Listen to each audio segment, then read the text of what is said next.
All right. What's up, guys? This is Samir from the Activated Soul.life here with another video. Hope you guys are all having a fantastic day. Today, I wanted to bring up a topic that I feel like is somewhat at the foundation of all of this emotional work. It's super, super key, and the topic is the difference between permanent change and temporary change. More clear is how to create permanent change in your life and how to create temporary change in your life. Obviously, you would want to make the permanent change.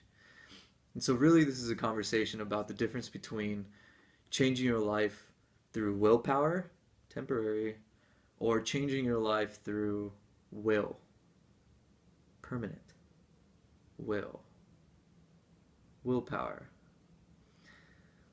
Um, as you can see, what I was pointing to is willpower is when you use your mind to change your life, where every day you have to make decisions in order to make the changes in your life. Meaning, if you're trying to become a more loving person, then every day you have to remind yourself every day about what the loving decisions are today, and and having to remind yourself in every moment that, oh, I gotta do this, I gotta not be angry, I gotta not do this, or I can't have that drink, um, which is all temporary. It makes we have to use a lot of maintenance in order to create the illusion of change. It's not really even change. Now, if we really want to, God, this is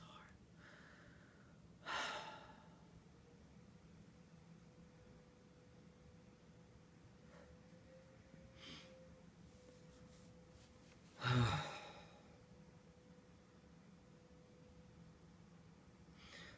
If we really want to change our lives,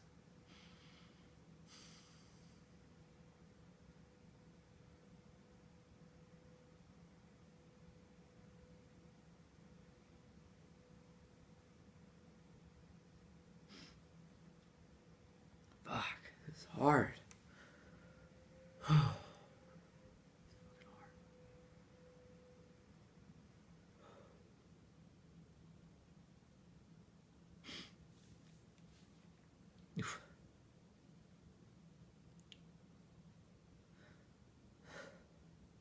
Fuck.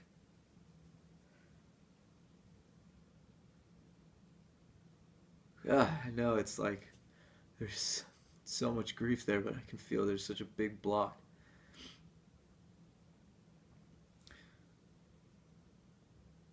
So, what I want to describe is the difference between will and willpower. One change is temporary, it creates the illusion of change. It's not even real change. It may help prevent negative things from happening when you use this, but really, real change happens when your heart changes.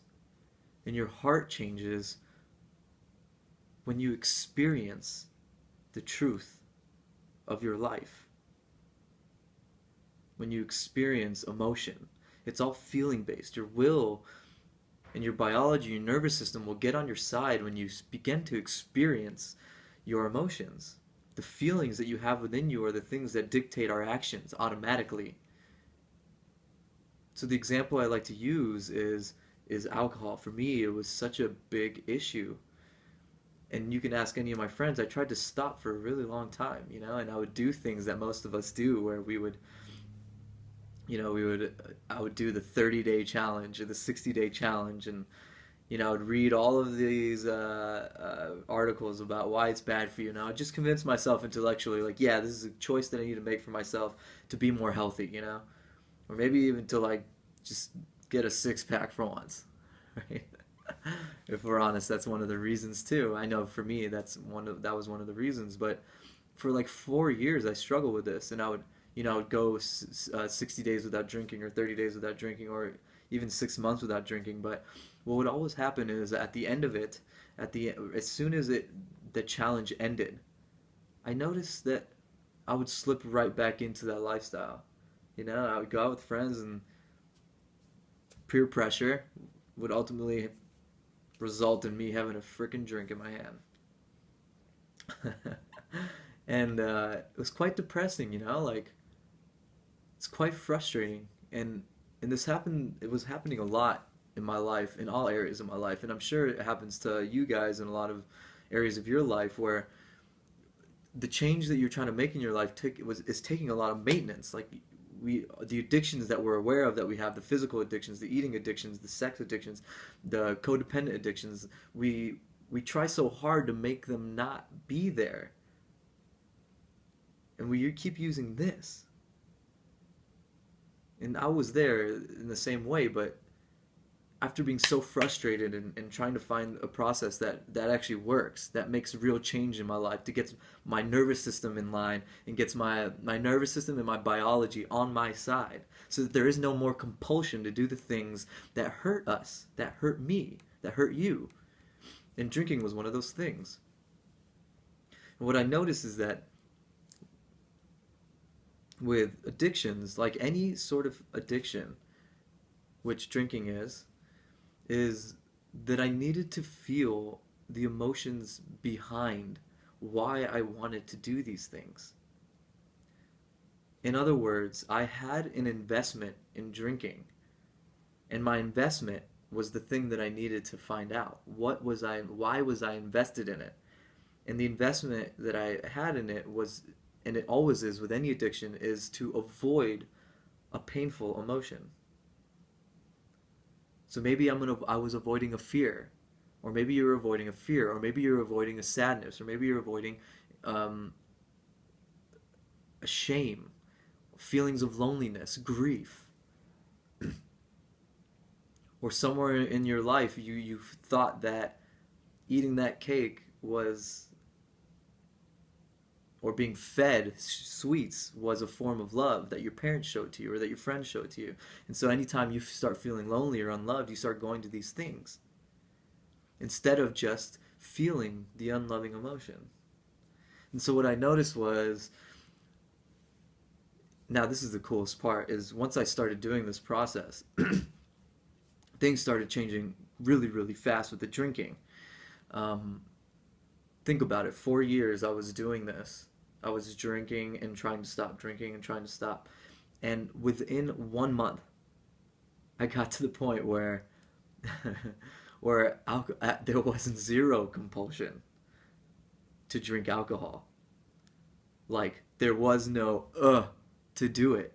And the way that I got there was I just started to feel the pulls that I had towards it. So instead of meeting the addiction, what I needed to do was I needed to confront the emotion.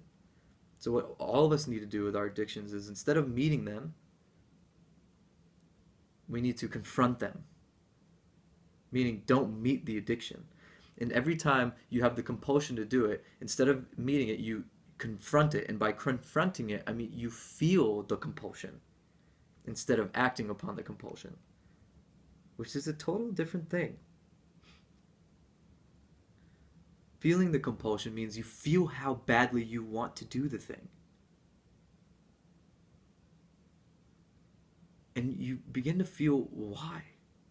First, feel how badly you want to, and then start to feel how much control it has over you. It feels quite disgusting to not have control over your own will, because this compulsion, this addiction, wants to be met so bad. And the reason why it's not leaving is because we so badly don't want to feel what's under it. But that's not important at the beginning. The beginning is to recognize the compulsion, to recognize where in your body do you feel that ugh. But next time, what I would do is, next time you're out with your friends and they're drinking and you know, they want to offer you a drink, I would sit there, say no, but feel how badly I want to. And why? It may be because, man, like they look like they're all having fun. Like, what if I'm not going to be fun? Then I'm going to have to feel like I'm boring, or that I'm not a part of this tribe, or I'm afraid of something. I have an addiction be seemingly to be looked at as a fun person. That's one of my addictions. I'm afraid of feeling some of my sadness or my grief or whatever. Whatever it is, you want to feel the truth of what it is. The truth for you is going to be different than the truth for me. Why I pick up drinking is going to be different for you, or maybe it's all the same.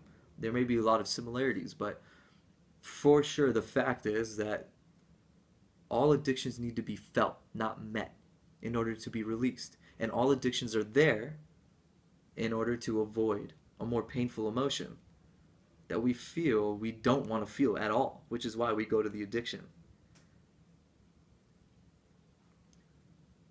And when I started feeling through these emotions and releasing them, I noticed that, you know, people could feel how strong my will was in the direction of not drinking, and people stopped offering me drinks. They started offering me water. Um, I was just known as the person who doesn't drink, and that I was unwavering. And what I noticed is you have this reticular activation system, which is, if you're hungry and you see food and you notice that your eyes are seeing food all over the place. That's your reticular activation system responding to a desire within you, or a compulsion, or whatever. So even like when you're shopping for a car and you see a special, and you see a car that you like on the internet, and then all of a sudden you start seeing it everywhere. That's your reticular activation system working in unison with you. A desire that you're looking for, you start noticing it in your environment. And the same works for wanting to know the cause of our addictions. And the cause of our addictions is always emotional, which means we cannot change it here. Now we can use our willpower as a powerful tool. You can use your willpower to confront the emotion, to not meet it, but then you use your will, your desire to release the emotion, to release the addiction, to feel the emotion. You use your will to feel your emotion.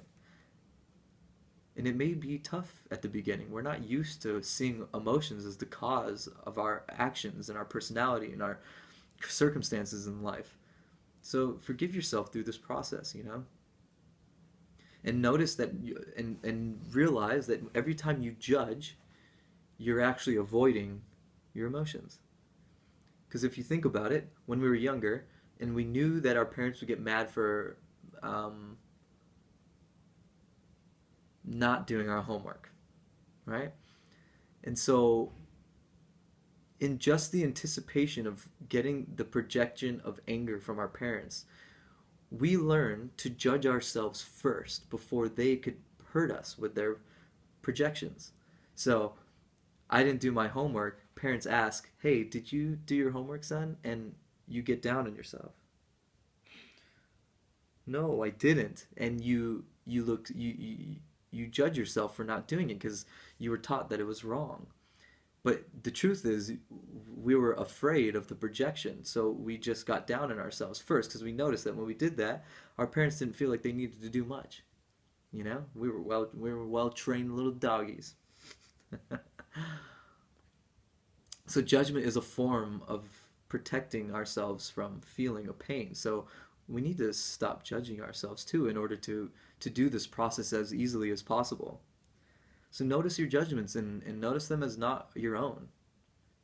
Like you don't need, there's a cause for why they're there too. And just experiencing and feeling that truth, the truth that it came from your father, truth that it came from your brothers, or truth that it came from your environment or your mother, will help to alleviate you of the patterns of judging yourself. Um,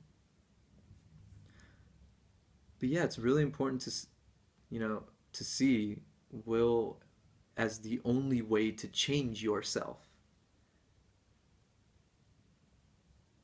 Yeah,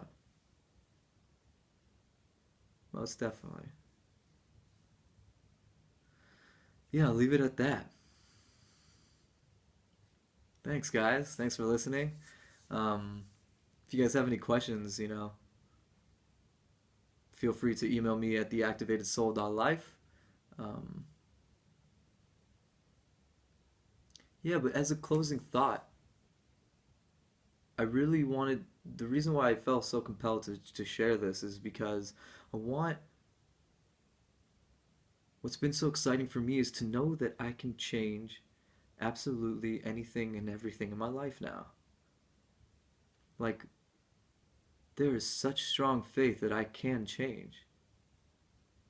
All I need to do is to be humble to the truth of my soul condition and the truth of the cause of the reasons as to why I behave in the way that I do. Like, we can change. We can do it quite fast.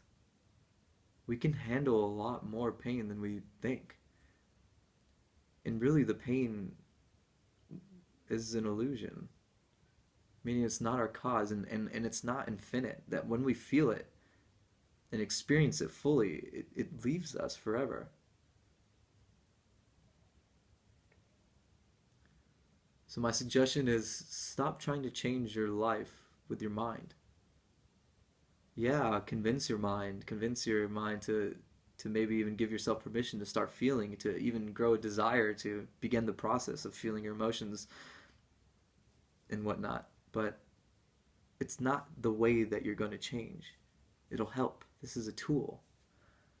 It's a tool for our soul to get to know our own soul and to heal our own soul and to get it closer to a more loving soul, to a more truthful soul, to a more humble soul, to a more courageous soul, to a more faithful soul. A soul that's willing to make change in the world because it has courage and faith that that it can handle feeling any fear, any emotion, any grief, any sadness, and that it's not afraid to love and to take action to help make this world a more loving place. I think it's very important. But yeah, I wanted to leave it with that thought. Appreciate you guys listening, and if anyone is, yeah, I'm gonna do these more regularly if you guys want. If you guys have questions, again, activatedsoul.life, theactivatedsoul.life website, and the email is theactivatedsoul@gmail.com. My name is Samir. Feel them feels, guys. Much love. Thanks for listening. Peace out.